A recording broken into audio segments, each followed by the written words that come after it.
Hello అండి. సంవత్సరం అంతా నిలవ ఉండే ఎండలో ఎండబెట్టిన టమాటా నిలవ పచ్చడి. ఈ పచ్చడి చేయడానికి నేను 3 కేజీలు టమాటాలు తీసుకున్నాను. ముందుగా టమాటాలు చక్కగా కడుక్కొని చిన్న ముక్కలుగా తరుక్కోవాలి. తరుక్కున్న ముక్కలని ఒక పెద్ద గిన్నెలో వేసి ఉప్పు పసుపు వేసి బాగా కలుపుకోవాలి. ఇక్కడ ఈ ముక్కలకి నేను 1 టేబుల్ స్పూన్ పసుపు, 250 గ్రాముల ఉప్పు వేసి కలుపుకున్నాను.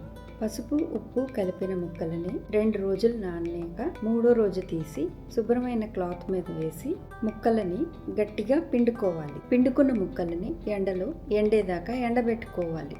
ముక్కలు పిండాక వచ్చిన ఊటలో చింతపండు వేసి నానబెట్టుకోవాలి. ఈ ఊట చింతపండు 2 కలిపి కూడా ఎండలో పెట్టుకోవాలి. ఇక్కడ నాకు 3 కేజీల టమాటాలకి 125 గ్రాములు చింతపండు పట్టింది. ఈ టమాటా పచ్చడి ఇలా ఎండబెట్టుకుని చేసుకుంటే సంవత్సరం అంతా నిలవ ఉంటుంది. ఈ పొళ్ళన్నీ ఊటలో బాగా కలిసాక ఎండిన టమాటా ముక్కలు వేసి ఈ ఊటలో బాగా కలుపుకోవాలి. ఇలా తయారైన పచ్చడిని తడి లేని ఎయిర్ టైట్ కంటైనర్లో పెట్టుకుని సంవత్సరం అంతా స్టోర్ చేసుకోవచ్చు. మనకు కావలసినప్పుడు కొద్దిగా తీసుకుని ఫ్రెష్గా పోపు పెట్టుకుంటే చాలా రుచికరంగా ఉంటుంది.